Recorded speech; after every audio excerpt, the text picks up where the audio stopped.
Là aussi, c'est en Irlande que ça s'est passé. Du côté on disait, c'est les montagnes de...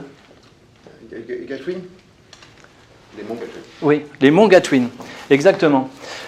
Eh bien, en bas de ces monts Gatwin, il y a un petit village, et c'est là, dans ce petit village qu'il habitait. Ouais, il s'appelait Gueule de Loup. Ouais, c'est sympa. Mais ça n'a rien à voir avec l'appétit qu'il aurait pu avoir. Non, c'est juste qu'à la saison, il avait tout le temps une petite fleur de nuflier qui mettait là, un gueule de loup. Donc c'est pour ça qu'on l'appelait gueule de loup. Voilà. Il vit un peu en bordure de village. Les gens l'aiment pas trop. Faut dire qu'il est bossu. Mais bossu, il est tellement bossu quand il s'assoit. Ben, il y a son menton qui touche ses genoux. Pour vous dire. Eh ben, malgré ça, il travaille, il fabrique des paniers. Et les paniers, ben, c'est les plus jolis du comté. Une fois, il y avait, à combien, peut-être 3-4 heures du marche. Ouais, un peu plus. Ouais. Ben oui, il partait sur 2 jours. Il y avait ouais, il y avait... Je vais en Irlande. Oui. Pardon. Enfin non, mais parce qu'il a marché 3 ou 4 heures pour aller à la foire. Ouais. Enfin, il a marché longtemps. Ouais. Il a marché longtemps et puis une fois qu'il a marché longtemps, il a préparé son petit stand. Il était venu avec l'âne, sa petite charrette et puis il avait tellement bien vendu. La chose a été pliée en une demi-journée. Et quand on n'a plus de travail, qu'on est à la ville et qu'on a un peu d'argent, en Irlande, ben c'est obligé, ils n'ont pas le choix, ils vont au pub. Et puis là, il n'y avait personne pour maudire ou médire, rien du tout. Il a passé l'après-midi avec d'autres commerçants, et puis ça s'est bien passé. Et puis une pinte en entraîne une autre, et puis il faut rentrer, et puis il y a de la marche, et puis... Il a dit au revoir à tout le monde, il avait quelques pintes, ça réchauffe. Et puis il a marché. Il a marché un long moment. Puis quand on a marché un long moment et puis qu'on a bu quelques pintes, c'est un peu magique, on est un peu gagné par la fatigue. Et c'est ce qui s'est produit. Gueule de loup, il s'est dit qu'il allait se reposer et prendre un petit peu de temps. Puis justement, il arrivait aux ruines du château de Knockgrafton. Juste là, et juste devant, il y a un bosquet. C'était le printemps, l'herbe était bien épaisse. Le soleil se couchait. Allez, un petit somme avant de rentrer à la nuit. Pas longtemps, une petite demi-heure. Ouais, une petite demi-heure, oui.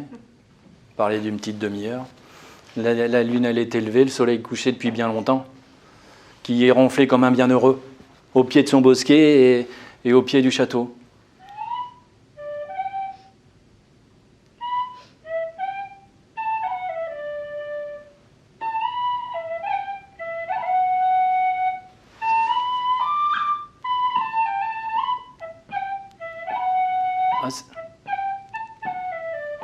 Et une petite musique. Une petite musique qui l'a réveillé. Quelque chose de doux. C'était beau. Ça venait de l'intérieur du château. Et puis sur cette jolie petite musique, il y avait des paroles. Ça disait Damorte, Dalouane, Damorte, Dalouane, Damorte, Dalouane, lundi, mardi, lundi, mardi. Ça lui a pris le ventre, ça lui a pris le cœur, ça lui a pris la tête. Il s'est senti pousser des ailes et puis Damorte, Dalouane, Angus d'Acadine. Il a rajouté ça comme ça, parce que c'était naturel, parce que ça lui venait du ventre. Il a continué à chanter lundi, mardi et mercredi. lundi, mardi et mercredi. Et à ce moment-là, il s'est senti soulevé de terre, tout doucement, comme s'il flottait. D'ailleurs, pas comme s'il flottait, il flottait vraiment. Il s'est élevé, il a vu la charrette s'éloigner, l'âne aussi, le château aussi, il y a tout qui bougeait, et pas lui. Et puis, il est passé comme ça par-dessus les murailles du château et s'est retrouvé à l'intérieur de la cour du château, tout bossu et voûté qu'il était. C'est quand il a redressé la tête qu'il en a vu, il y en avait plein. Il a voulu saluer, mais il ne pouvait pas plus bas. Alors. Et là, il y avait plein de femmes, des jeunes, des vieilles, toutes ces filles, il n'en avait jamais vu autant. Il y en avait qui faisaient peur, puis il y en avait qui avaient des grands sourires. Et puis, il y avait une grande table tout autour de la pièce, enfin de la cour, et dessus, il y avait à boire. Il y avait à manger, il y avait plein d'assiettes remplies des mets les plus fins, les plus esquis. Et puis, un verre est arrivé.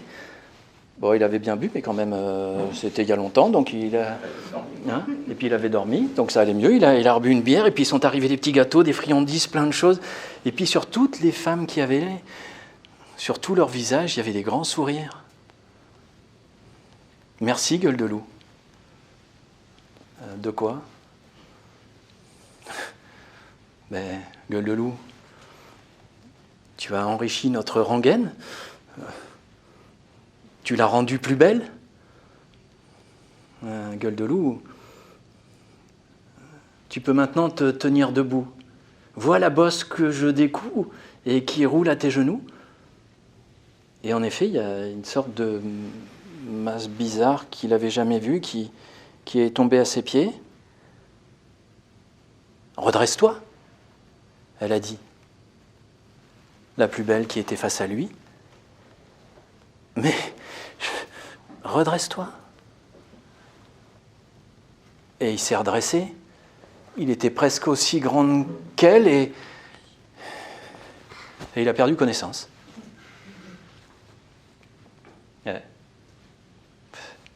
Il s'est réveillé le lendemain,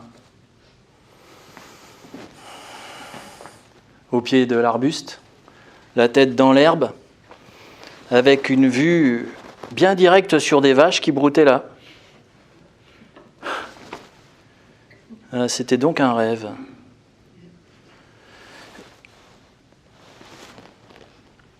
Puis il s'est redressé, puis c'était pas ses habits de la veille, c'était tout neuf, c'était tout propre, c'était...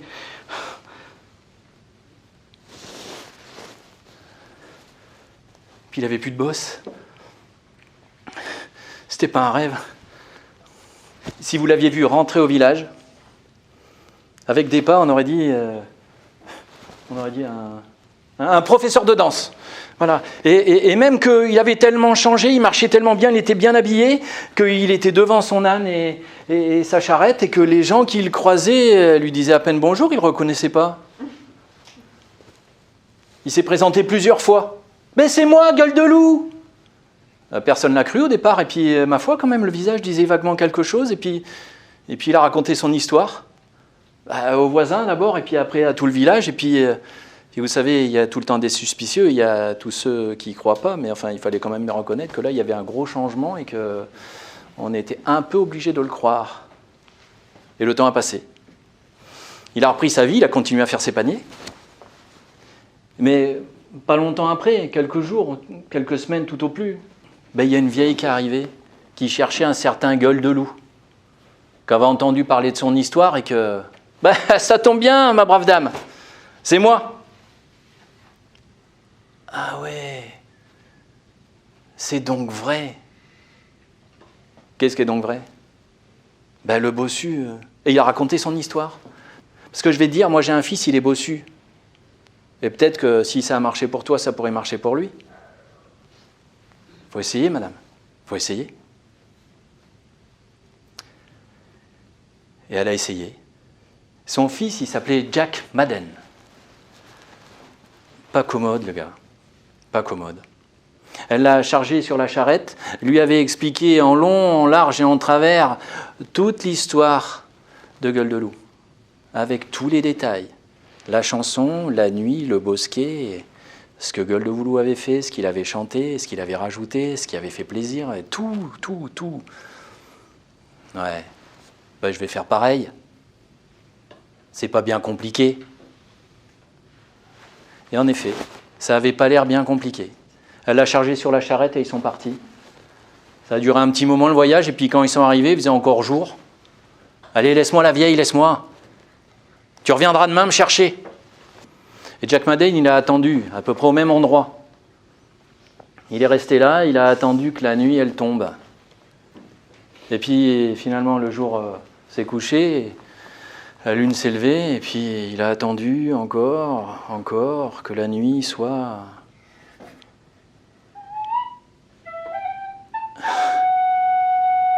Eh ben, c'est pas trop tôt.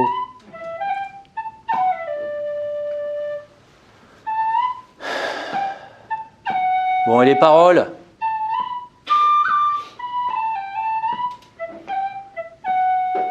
Et les paroles sont arrivées.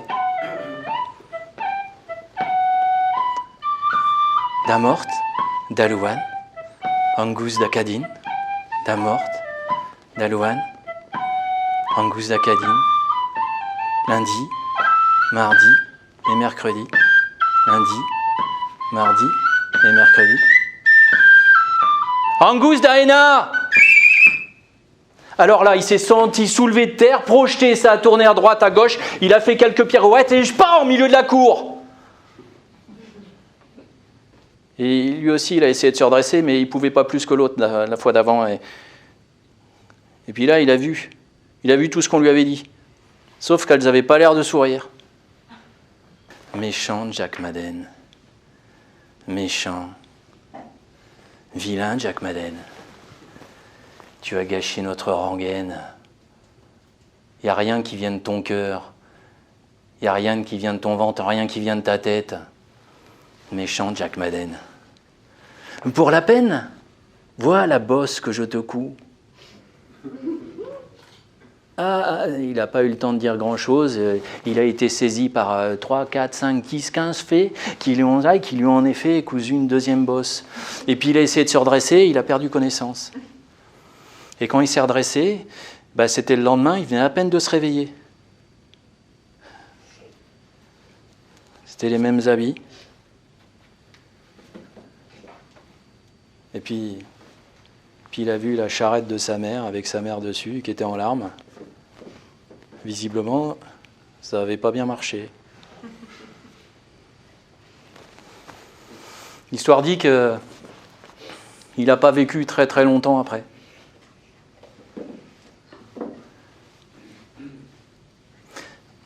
J'aperçois dans vos regards, pour le peu que j'y vois, vous n'êtes pas sûr. Hein, il y a comme un doute. Hein. Eh bien, si vous allez en Irlande, passez donc du côté du château de Knockgrafton. Attendez que le soleil se couche, que la lune soit haute dans le ciel. Attendez. Et puis on sort par l'après.